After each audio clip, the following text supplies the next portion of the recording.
Okay, so at this point, we need a formal approval of the agenda, a motion to approve the agenda. Joyce, second, Judy. Any proposed changes or comments on the agenda itself? All in favor? 6-0, need to make a note of Maureen's absence. Is our student advisor here? Will's not here. Will? No? Okay. Our student advisor not here, so president's report. Just thank all of our veterans. I want to do that on behalf of Veterans Day yesterday or Sunday, but celebrated yesterday. We're grateful for their service.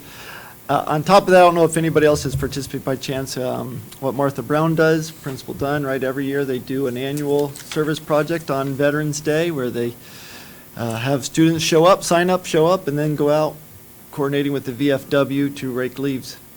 And there were a lot of leaves to rake this year. I guess there's the same amount of leaves as every year, I don't know. But either way, 2 buses, about 40 youth and adults went out, and I thought, what an incredible civics lesson for the youth that participated. And I don't know how many years, at least 20 years they've been doing this, so it's very grateful for Principal Dunn for coordinating that. In our workshop, we focused heavily on facilities and budget. You'll see that that's on our agenda item for later today as we continue. Those two are obviously closely related. Been trying to figure out the word. I still haven't quite figured it out, right, in terms of where we stand, but I just feel so much more at ease going into our budget cycle. And Matt will probably look at me and say, what a foolish man, I don't know. But being at ease, I just can't figure out quite what it is, although I think instead of us reacting to variables, we're now more in a position to be managing our variables. And as we get to watch closely what those variables are and make adjustments, it just seems a better position to be in, to be managing rather than reacting, right? And I think that's where we stand as we enter this budget season, which is a much better place to be. We have our strategic plan to guide us and our priorities, so I'm excited to go through this budget season more so than in the past. So that's all I had. Well, we'll have comments towards the end, although I know we're entering, since we don't have a student advisor, we're entering playtime as well, right? I know they're, Romeo and Juliet this weekend, is it? And Aladdin at Martha Brown. Are there others I'm missing? JP has what? What's that? Last week in November, not this week, right? So, yep, that's coming up quickly, but this is the season where we are right now. So that's my report. Brett, we'll give time to you for the superintendent's report.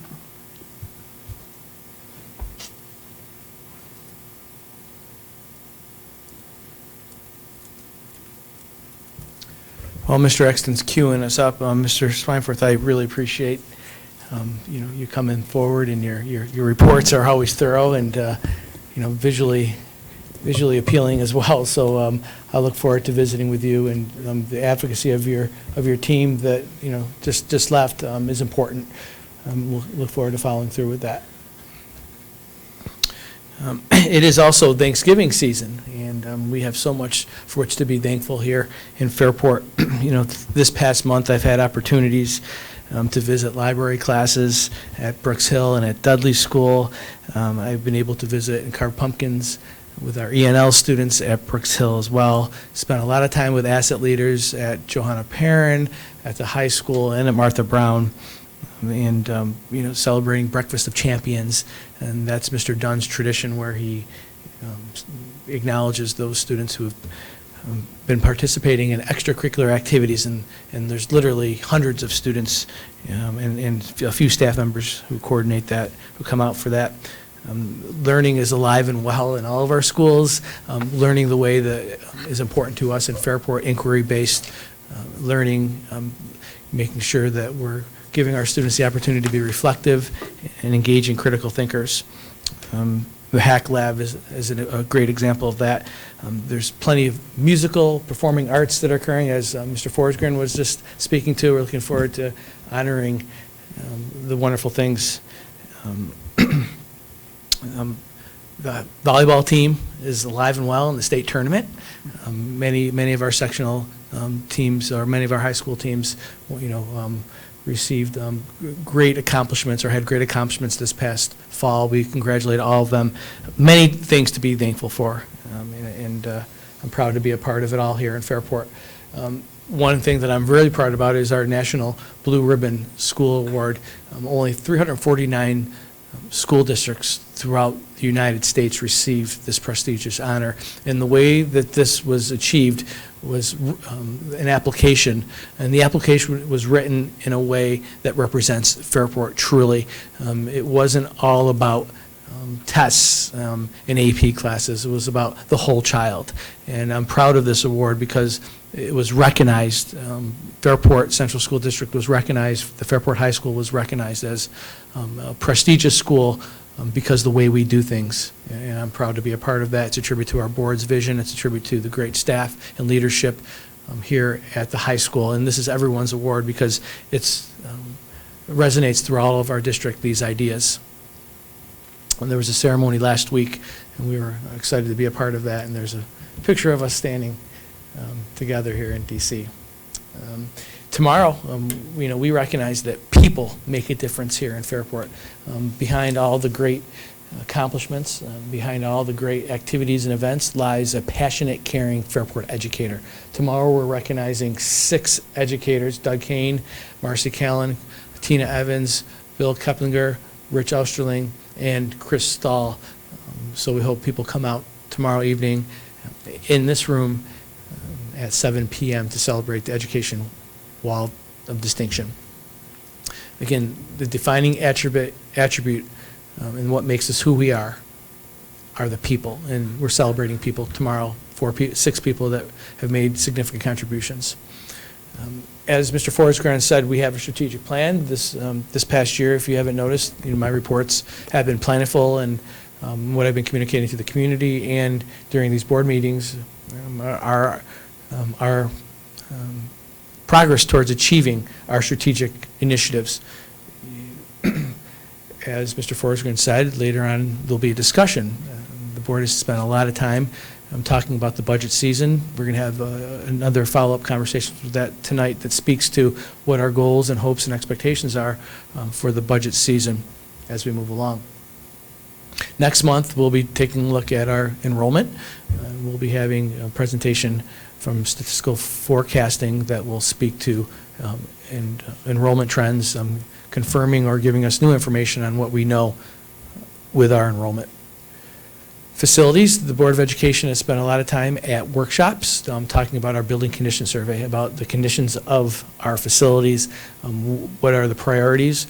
Last month I spent time talking about the projects that have occurred throughout the summer and what we hope to do next year as we move into budget season and as we continue to look at future possible projects.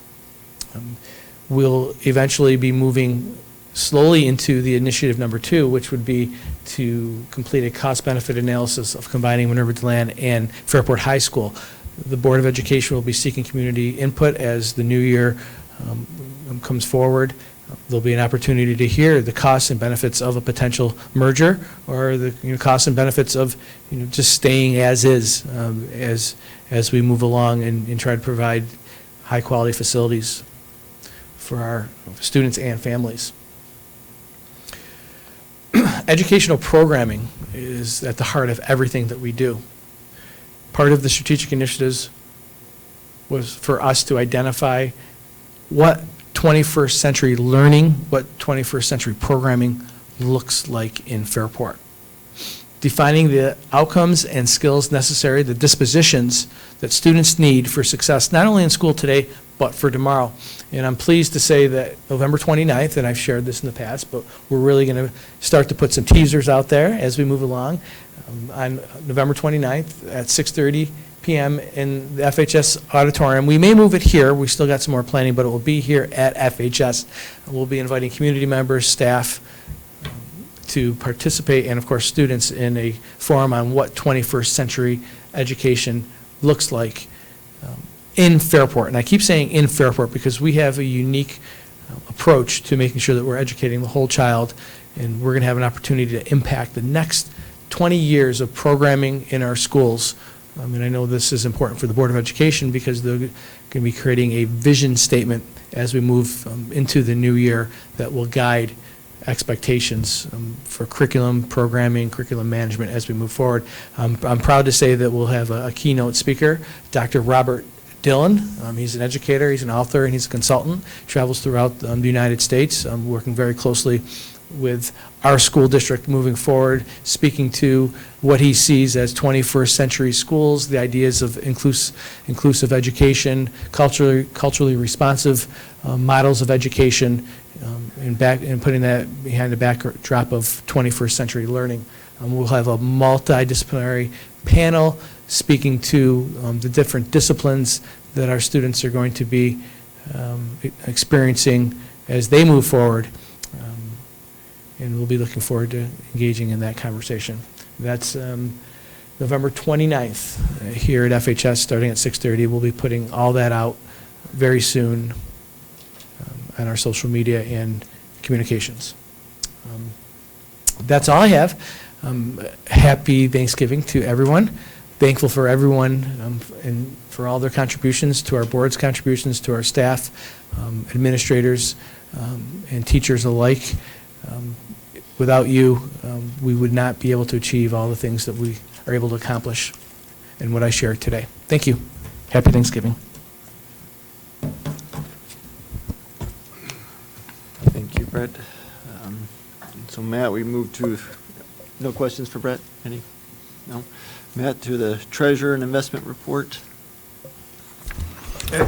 Before we start, I mean, no real questions for Beth, but I will comment, what you sent us yesterday, I believe, around the CTE offerings in BOCES in the district, I thought that was very interesting. I've got this little graph up here that charts the jobs against the offerings that are being offered in BOCES. The other sort of document that I thought was interesting was the CTE programs per district. Right? And I think we need to spend more time on this, but understand kind of what we're offering in Fairport. I just saw a page and a half in Fairport and 3/4 of a page in a lot of other districts. So I know we offer a lot of different things. I think it deserves maybe some deeper analytics around this, and then some consideration for, is there opportunities for us to partner, right? Because if we're offering a class that has 8 kids in it, and the same class is being offered in Penfield with 8 kids, is there an opportunity for us to partner and provide one class with 18 or 16 kids in it? I'm not assuming I know the answer to that, but I just think there's opportunities for classes like this that are special, the kids in particular have an interest in, or maybe an opportunity for us to use technology to do some web joining classes or something. Yeah, those are certainly the questions that we need to reflect upon. And if my expert panel was up there, we have someone from BOCES who's really aware of those statistics and the opportunities that are out there. Dr. Hauber, she's actually a Fairport parent as well, so we'll tap into that expertise. And we're looking forward to building this idea, this vision, because we're at a great crossroads where it's going to influence the next several years and how we move forward. Thanks for looking at that. Yeah, it was really good. Yeah. Thanks for sharing. All those links in your documents are very good. Sorry, Matt. Go ahead. Thank you. Good evening. Tonight, we have in front of us the Treasurers and Investment Report for September 2018. We had a beginning balance in September of $31.1 million in the general fund. Receipts of $15.8 million, disbursements of $8.4 million with an ending cash balance of $38.6 million. Of the $38.6 million, approximately $25 million is invested in a mix of CDs and treasury bills, and insured cash sweep account. Thank you. Thank you. Okay, we are at the approval of the consent calendar. Need a motion to approve. Damon, second. Marty, all in favor? 6-0. Personnel actions, instructional staff actions, starting there on page 2. goes all the way to the bottom, but the motion's at the top. So it's just page 2. Motion to approve those personnel actions of instructional staff actions. Joyce, second. Judy, all in, or any questions, or? This is going all the way to page 7? No, sorry, Okay. just page 2. Just Sorry. page 2. Okay, Yep. Thank you. I don't see the motion. Oh, I see it. Yeah. All in favor? 6-0. Then athletics, supervisors and coaches, and need a motion to approve the athletics portion. Kevin, first. Second. Judy? Oh, sorry, and it should include non-instructional also C, right? I apologize, that's what's going on. What's that? Nope. Oh, so there should be a motion there after B. Yep, sorry. Okay, so I was right. Yeah, you get lucky sometimes. Okay. Any questions? All in favor? 6-0. Then the non-instructional and civil service staff actions. That takes us all the way through middle of page 5. Okay, motion to approve those. Joyce, second. Judy, any questions or discussions? Damon? The nurses that we're adding in the elementary schools, is this basically the result of, I mean, we had heard that there was a problem in the elementary schools with nursing, the amount of, the need that we had for more resources here. So I'm happy to see this, but I just wanted to know, Brett, from, The certified nurse, Excuse me, the certified nursing assistants, correct. The .2 addition at Northside, correct. Those are all in response, and the teacher aide at Brooks Hill is all to support student management around, medical needs. great. Thank you for being responsive to that, and I know that the nursing staff feels incredibly supported to support their needs. Good. Other questions? Student. The guys here, when you have time. Very good. Well, we'll just vote on this, and I think we'll have the right time to make it happen. So, Okay. any other questions for this? All in favor? 6-0. Are you abstaining? I need to abstain because I have a vote. Oh, 5-0 and 1 abstention. Thank you. That's why I was asking you about the other two. Right, I see. Yep, so Will, come on down. Our student advisor is here. We'd love to hear from you. Just push the button on the microphone, make sure the blue light's on.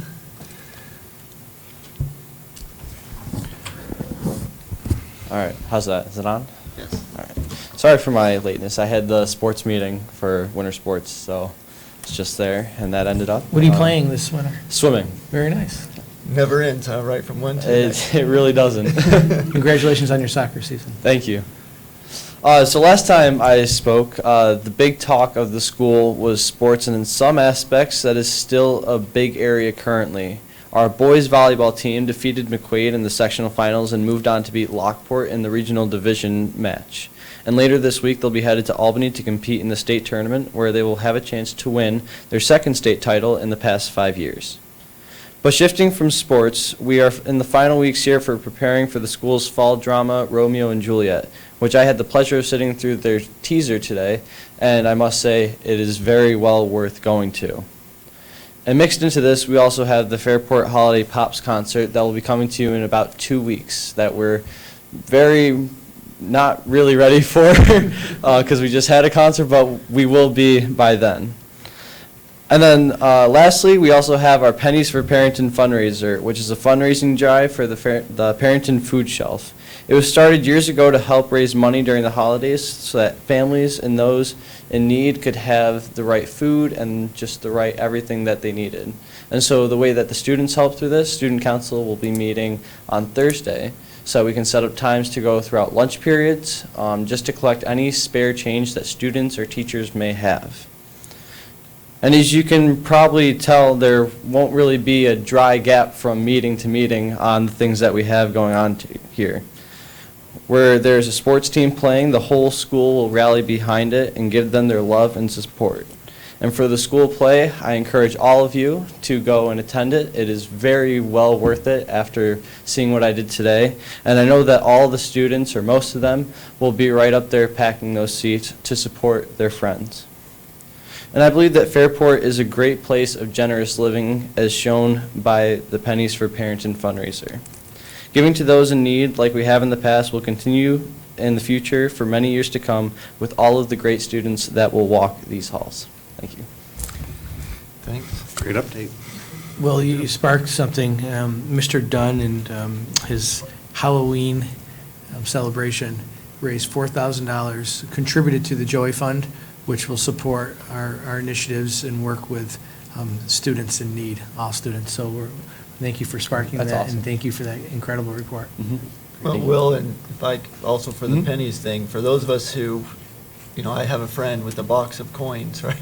Right, All the absolutely. pennies, how do we get those if we're not in the school every day, or? If you're not in the school every day here, if you know Mr. Gillette or Mr. Byer, they're the student council advisors.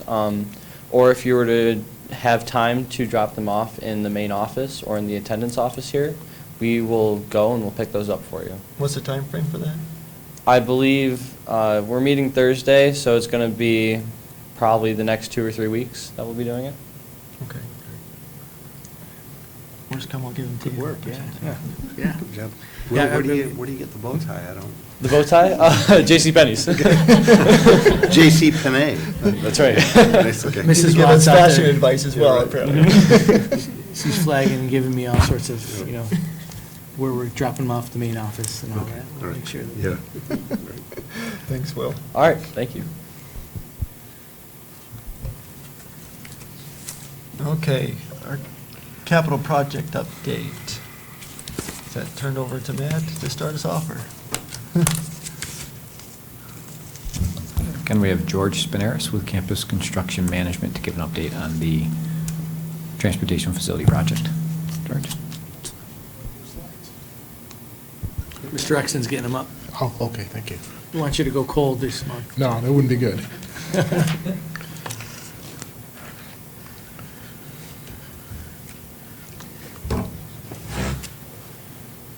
Oh,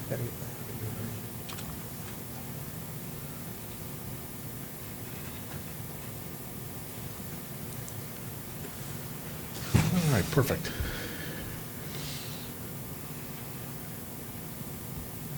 All right, thank you. So here to speak to you about the 2016 Transportation Facilities Capital Project. The total project budget breakdown, 2016 Facilities Capital Project and 2015 Capital Improvement Project. Transportation Facility Capital Project referendum is $11,200,000. Incidental budget is $1,839,200. The construction contingency budget is $403,100. Transportation facility referendum is $8,957,700. 2015 SIP referendum is $782,600. And a construction contracts budget is $9,740,300. George, on. Yes, sir. Sorry, now, just the incidental part of the budget. Yeah. I mean, sounds like the word incidentals. Incidental It's not budget. tagged for anything, right? It's a breakdown of construction management fees, architectural fees, legal fees. So there are FF&E. line items. Those are line items, yes. Okay, it's not just No, incidental, right? It's not so incidental as it sounds. they're not so incidental. No, they're all hard figures. The contingency, though, those are the generally where the change orders hit, is that right? That is correct. Um, So they could be multiple different variety of types of contingencies that we incur on a Right. job site. George, if I could jump in, Yes, there's sir. both that and there's a contract allowance in each contract as projects are bid out, Yes. that we carry a balance in the allowance drawdown as well for any minor items that would fall through there. So What's the size of that? Depends on the contract. it's built right into the contract budget itself. So if it's not used, it gets credited back at the end of any project. But usually you would hit most of those items before necessarily going to the construction contingency side of it. I see, Thank you. So adjusted construction contingency budget is $403,100. The approved change order total is, to date, is $25,406. Remaining construction contingency is $377,694. To date, construction project is about 52% complete. Contingency budget spent is about 6%, and the contract allowances approved totals is $60,974. The project team is following approximately $210,420 in pending issues. So obviously, the contingency budget and the total construction budget, those are not linear in terms of how they're drawn down. We're 52% through with construction, only 6% through with contingency. But can you anticipate activities requiring that contingency budget towards the back end of the project? Yes. Basically, you draw down mostly at the beginning of the project. You have a lot of unforeseens. You don't know what the ground is going to do, what's underground, whatever you might find, especially when you're excavating an older site. Right. So you would incur potentially additional costs at that point. So as the project progresses, the chance of something happening is less. But then there are other items that, can Yeah, occur. Understood, but okay. So the fact that we're 52% with construction and only 6% through with the contingent meant that there weren't a lot of surprises. There weren't. But we are tracking a few different items at this point. Again, we're tracking $210,000 worth Okay. of different issues that we also have to investigate and actually vet out on the Okay. project site.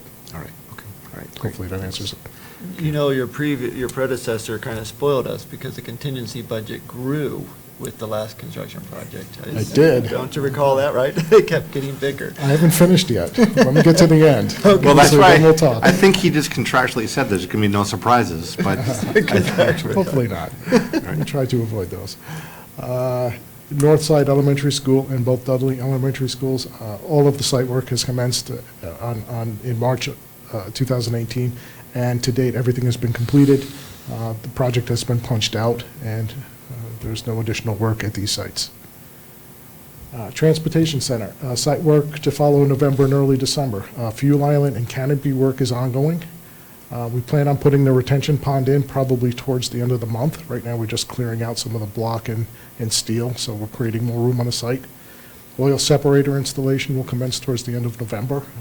Weather conditions have not been favorable this fall, so we're just waiting to get a few more items completed so we can get access to the front of the building. Sidewalks along A-Road will be installed in spring of 2019, mostly due to the weather. We were always intending on putting it in 2019. I was just hoping that I can get something else completed this year. Bus warmers and electrical panel and outlets are currently being installed. Mow strip and fencing along the east, west, and north property lines. I believe that work will commence towards the end of the month. Again, everything is due pending on weather conditions. Site electrical work, installation of conduit for the fuel island and boring under A-Walt Road for the fiber optic lines. And as I noted before, the bus warmer electrical panels and outlets are currently being installed. What is a mow strip?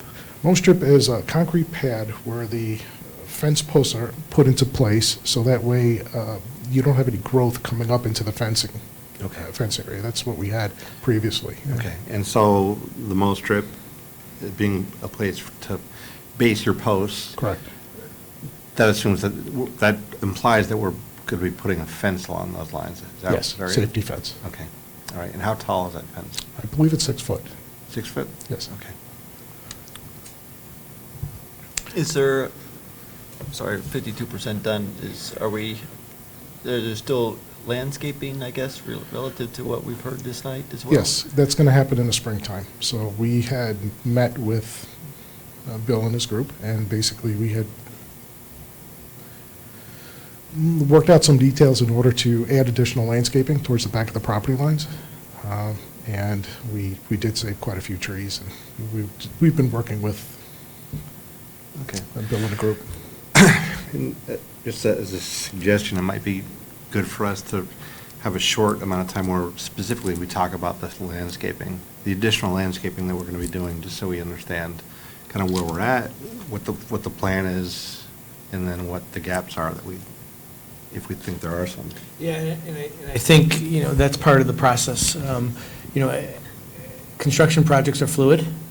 Variables and contingencies do arise, and the commitment has and will continue to be that we will make sure that we are collaborating with the Hadley Homeowners Association, because it's the right thing to do. You know, that's why these pictures are vivid references. The expectations have, and they will continue to be, is that continued partnership. And I will personally make sure that, we have these updates publicly as well. Okay, great. Thank you. Thanks. Does that include on the east side, where all of those trees were removed, or No, it does not include? it does not, currently. Okay, that's something that I think we need to address. Yeah, that's exactly right. That's why this is a fluid dynamic. Yeah, I understand. Right. I understand. I just wondered if that had been included in that discussion. And that's why I wanted to make sure that, I got the pictures and. Right. Yeah. Okay. Completely agree. Thanks, Mr. Glover. So status of the transportation center. Currently, we're installing the masonry. It's not being punched out. That was an error. So we are putting up the block walls. Decorative stone is being installed on the facade. It looks quite good if you pass by. Temporary enclosure of the building. We're just getting ready for temporary heat. That'll happen on the 19th, so we can warm up the building and proceed with work on the interior spaces. Interior metal stud work and drywall in selective location is being worked on, and that produces additional work for the MEP contractors. So they're continuing with their rough-in work in metal stud areas. What's MEP? Mechanical, electrical, plumbing. Sorry, he didn't really care, he was just testing. Sorry. So again, they're putting in all of these elements within the building right now, so the guts of the building. Concrete floor slabs on the second floor of structure and above the bus garage. That's going to happen next week. The radiant heat loops in the bus wash area, they actually have been installed, and a concrete floor has been installed. That happened at the beginning of the week. Switch gear is being installed in the electrical room. Steel erection and detailing, that work is ongoing. Metal roof and siding panels, they're currently being installed. I hope to have them all completed just after Thanksgiving. So I should be fully enclosed. MEP rough-in work is again ongoing in multiple locations, and the under slab electrical and plumbing work has also commenced. We're putting in the trench drains in the main bus garage area itself. I have a few photos. Here is the actual stonework, the decorative stone. These are the siding panels and the roofing panels. This is on the west side of the building. Another photo of the west area, which is showing the roofing. These are the fuel islands. So the pumps were actually installed. We're going to be installing concrete in about a week or two, pending, again, weather, and then we'll start with the canopy erection. Do you have, like, buried tanks? Yes. In this area? Yeah. Are they the same Big ones. tanks? Pardon me? No. Same ones? or you have new The old ones were removed. There was one fiberglass one, and I think the other ones were metal. We were very fortunate that we really didn't have any contaminants, one small area of contaminants, but for the most part, it worked out very well. These are the roof insulation, basically if you're like lying on your back and looking up at the roof.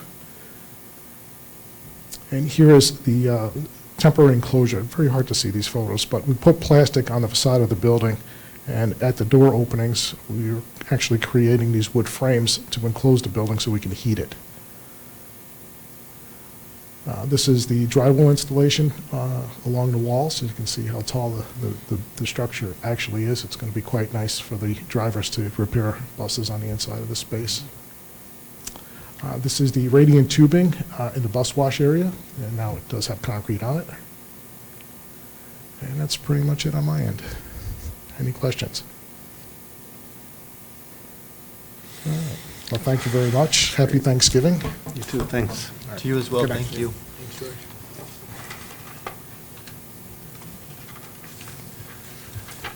Okay, our budget development, goals and fiscal sustainability.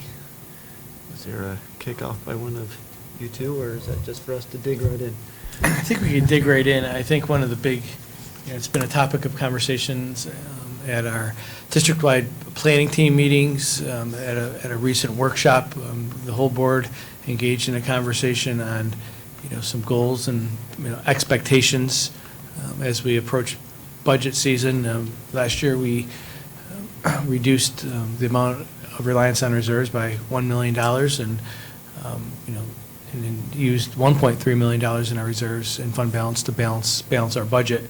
That's why we had such the budget season that we did, because of that calibrating of the use of our reserves. And that's been the conversation at our Audit and Finance Committee as well. What's our expectations around that? And I think, we settled into a conversation about, feathering back or monitoring based upon what happens with the governor's proposal. But, until we, have a long-term plan and understanding what occurs with, Minerva DeLand and the cost-benefit analysis of that and going through the budget season, it's an opportunity for us to monitor. And I think that's where, we were talking last week at our workshop. That's a volley. No, but I think our focus, I don't know, I'm shooting a little bit here from the hip, right, but our discussion around programming and student supports, we are continuing to hear a lot about mental health.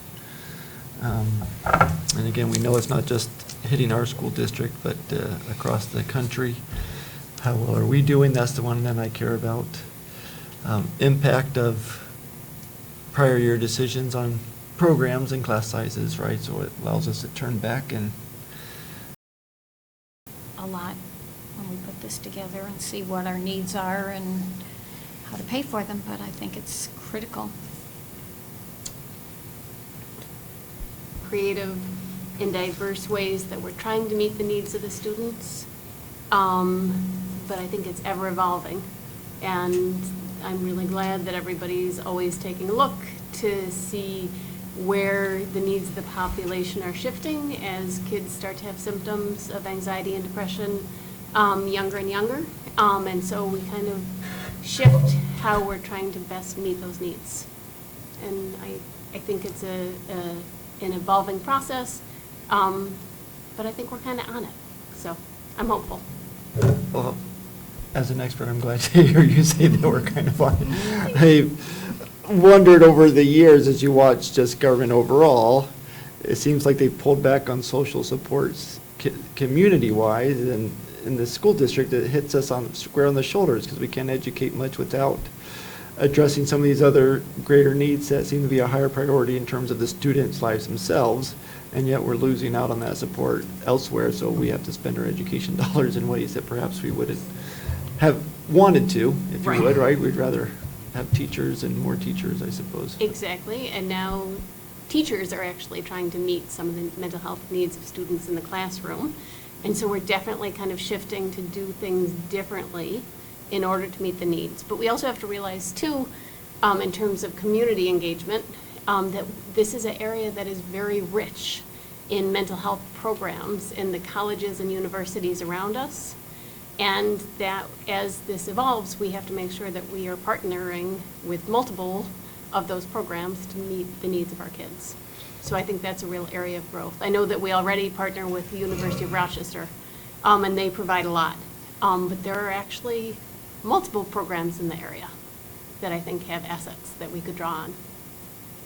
And at Monroe County School Boards, it is one of our priorities for advocacy because the state has cut back on funding a lot of things that families use, and a lot of the services that were out there are no longer there or have been reduced. So we keep advocating for more funding and that sort of thing because it does fall on the school, obviously. We need to take care of our kids, and if they can't get the support outside, we try to supply it inside, and everybody is struggling with that across all the districts, so it's one of the things we always bring to Albany with us, which, by the way, is next month, our Albany trip. Right. It's next month. December 10th, is it the 10th? It's the one-day trip. Right. We always go December.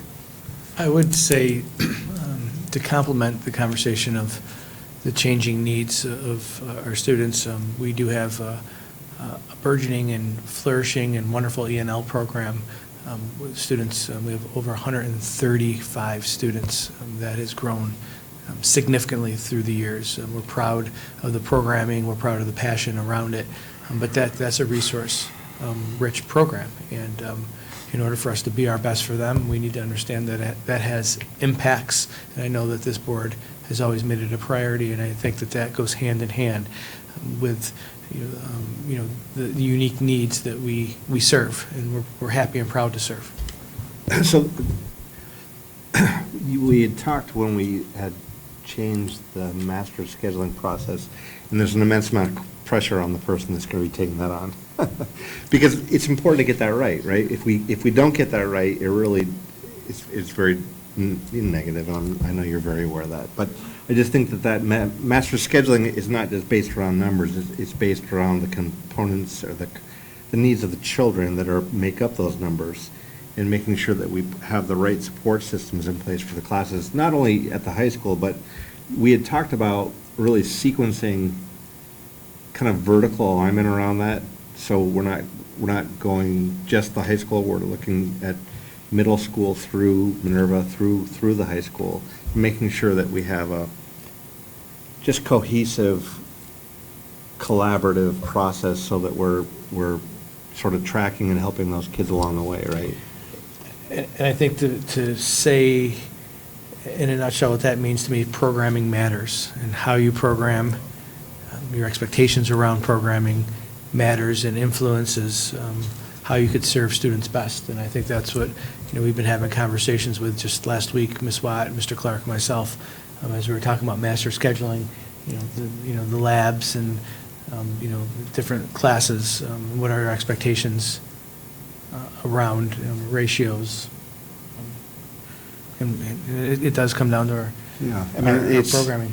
It's really complicated. I mean, I only know the surface level, but understanding these are children, right? And every one of these children is complicated, and they all have their own needs, right? And so meeting the needs of 20 or 30 children in a classroom, each one of those children is unique and has their own needs, and getting that right is really difficult. So, it's easy to look at declining enrollment and think, well, declining enrollment, you should be spending less money. But that's not at all the case, right? When you look at really the needs of the children in our communities and what they need, we have to provide the supports for that, and we have to forecast so that we're not, understanding what's coming into our district or what's coming out through the grades, and making sure we can anticipate getting the support systems right. Because if we're lagging behind a year all the time, it's just not going to work very well. So again, I realize it's very easy for me to say that as a board member. It is very difficult to execute, but I know that not getting that right is difficult. It's important to us, and I think as far as master scheduling goes, we're further ahead than we've ever been, because we've been able to put the right leadership behind it and be proactive. Yeah, and I don't want to imply that I'm only focused on high school master scheduling, right? This has just as much to do with second grade classrooms and fifth grade classrooms, right? So. Yeah, I guess it's been, in just our first 2 school visits, impressed where the intersection of class size and mental health is hitting, right? Because even if you have what many would consider an ideal class size, if you have a high number of mental health needs in that classroom, or IEPs also, then class size seems a little bigger than it probably would want to, right? So it's. And so just thinking out of the box, realizing what we do traditionally with classes with a high degree of kids that need special support, would it be beneficial to think out of the box in terms of what we're doing? And I don't have the answers to that, but are there different ways of addressing the needs of our children that we're not thinking about? Non-traditional, I'm not really sure. Just asking the question, that's all. Yeah, well, let me just throw something out. Yeah. I think one of the ways that we are trying to impact children anymore is encouraging the wellness activities of our professionals. So making sure that we're providing our teachers and our administrators enough support, that they can model being happy and having grit and working through things, and they can talk about the ways that they're working exercise and meditation and mindfulness into their class as well as teaching it. And so there's all kinds of ways that you can kind of saturate these, a system with these caretaking activities. And again, I think we're on it. I don't think we're anywhere close to there, Yeah. but I think we understand the importance of it and we're working towards it. Great. There's one other piece, if I may jump into this conversation. If we're just brainstorming. Well, I no, mean- And it's something that we were talking about before we went live, is social media.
and what the needs are for those numbers. And I think that's where maybe we were short-sighted in the past, where we saw this as numbers and we can make adjustments based on numbers, not understanding that the needs were pretty dramatically different than what we expected. Yeah. Yeah, when worrying about the gap elimination every year for how many years of first 4 or 5 years of board service, right? Will we get that money back? Where is it going? How are we doing? Always waiting for the next budget to come out. It's, I think it is good that we're having a conversation before then, and it will have an impact on the conversation, there's no doubt, but I think we're more confident on where we stand. To build on that transparency idea, the board has made it clear regarding facilities and facilities planning, to see if we could put items in our budget up front in as much as we can, so at the end of the year, we're not catching it. So we know right up front that if pavement needs to occur at X, Y, and Z school, that's what we're going to budget for. And if for some reason we can't because other things came up, we could, publicly declare that and share that. But I think that's something the public really wants us to do, and as we go through the budget season, it's going to be, for me, interesting to see how we can identify, and that's what we're doing with our building condition survey, identify our priorities, and what goes into a budget cycle, what goes in at the end of the year for possible improvements, and what goes into a future project if the board decides to.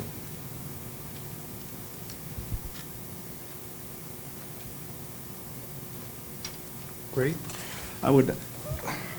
Do we have dates for, we probably do, and I just haven't seen them, but dates for budget workshops and public forums and everything? Have we mapped all that out? Yeah, the budget calendar has the dates that the budget, Okay. that the general support portion's presented, then the following board meeting and so forth, so. We also have the public forums. Those that are TBDs? The TBDs, yeah. Mhm. So, once, as we approach the new year, because we're going to be having conversations regarding the cost-benefit analysis of Minerva Deland and the high school, so we're going to try to combine those if possible. We've announced that we're going to have them, we haven't put a date yet, basically. Okay. Okay, moving on, our discussion action items, that obviously was a discussion, but no action item. Second reading of board policy wellness. Huh. The irony, okay. Need a motion to approve that? Kevin? Second? Joyce? The J's, so we have J's and not M's. Yeah, we changed from M's to J's now. Joyce, any question or comments? This is the second reading. No, all in favor? 6-0. Incomplete teams, there are two. They're for the same sport, but they're different school districts, so we have to do them independently, I found out. I was hoping we could combine them, but first one with Wheatland Chili for the Alpine, varsity Alpine skiing. Motion to approve that. Joyce, and second Judy. Any questions about it? I'm just curious, how do these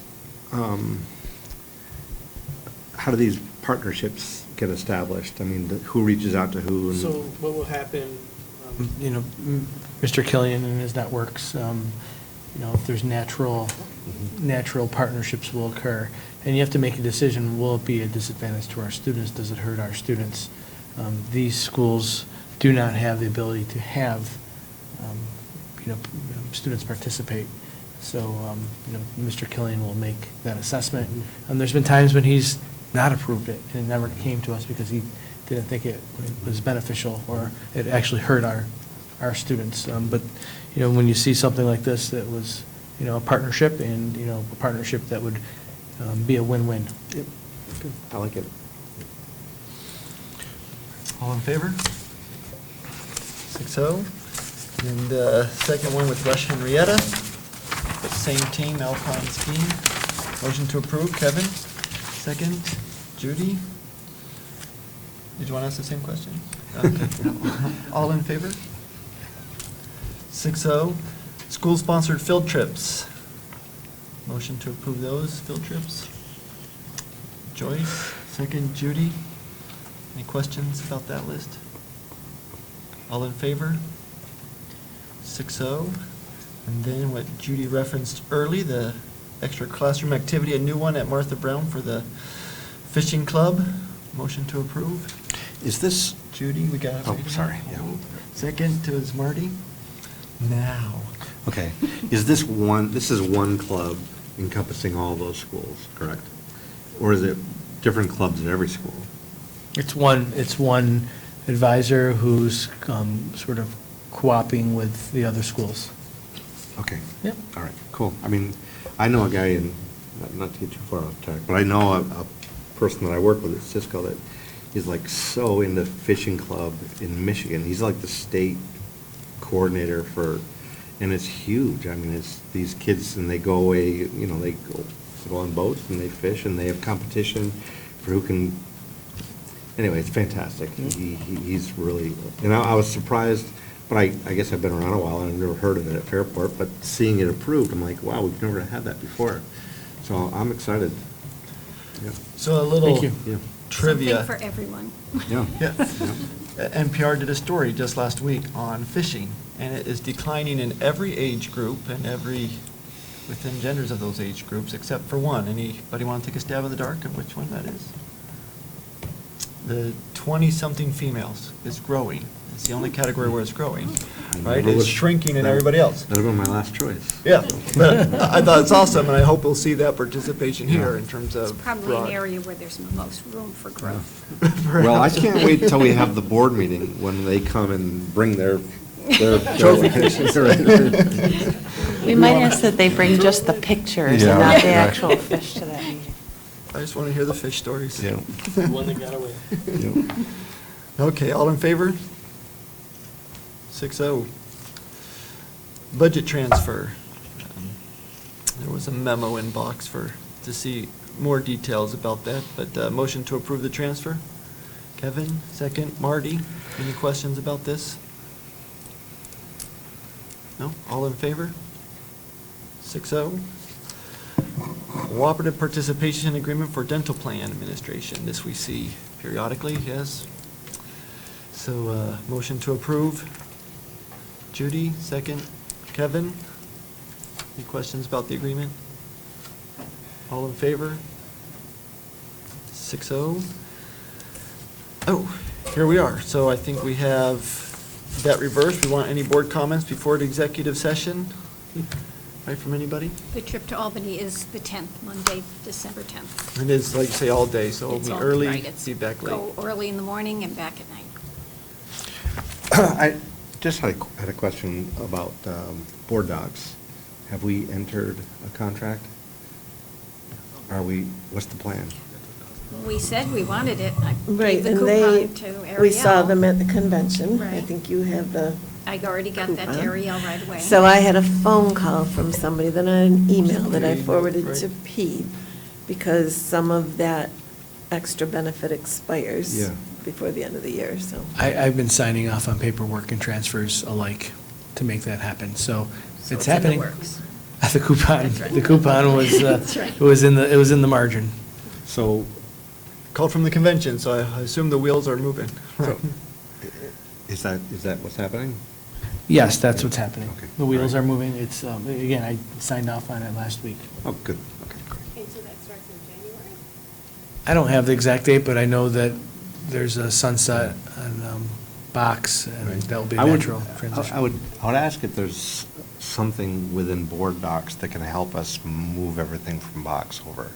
Sometimes they They can. told us when they came to train, when we talked to them at the convention, Yeah. we asked that, and they said that when they come to train, that they can help move that, and that it's a quick, easy process. Okay, Famous and- last words from a salesperson, Okay, but yeah. take Hey, it with a grain hey, of hey, salt. hey, hey, hey. So that training is for us, or for Ariel, or for? I don't They know. will do training for us. That was the person who phoned me, wanted to Okay. set that up, and I I think said that would I be wouldn't good, be the right? person Just, doing that. You know, Yeah. not a week training or anything like that. but No, no, it's a couple hours, couple hours, she said. So you want that outside of a workshop, or you want it as part of a workshop? A couple hours for a workshop? I don't want that. to I mean, use in a we can do workshop, it, but- I mean, I don't care if we do it on a Thursday night sometime, but I think it's important that we get exposed to it before it goes live. before Right, box and goes that'll away. be tricky in December, I think. Yes. Yeah. Yeah. And you'll get your training, Ariel? Yeah. Yeah. We Well, want more than hope, right? I think we have to understand when does our contract with Box go away? When does our contract with Board Docs start? And that's our transition period, and make sure that we have it during that period of time. I think we're well on that path. Okay. It's All going to right. all happen seamlessly into one. Right. We don't want to be blind, that's all. Yeah. We have to know where to find the policy. We're kind of close, but we're going to make it. Okay. All right. Nothing ever happens seamlessly with IT. Yeah, right, right, No offense. right. It's just a reality. You have to make Despite sure. what the salespeople To say. make sure Joyce knows where to find the policy. Well, it'll be easy for all of us to find them now. That's right. I know. Right, yeah, right, right. Okay, all right, good. Well, happy Thanksgiving to everyone. Hope it's a wonderful time, and I'm glad we have Wednesday off before. Yeah. We do, don't we? Okay, good. So we need a motion to enter into executive session. Joyce and Marty, second.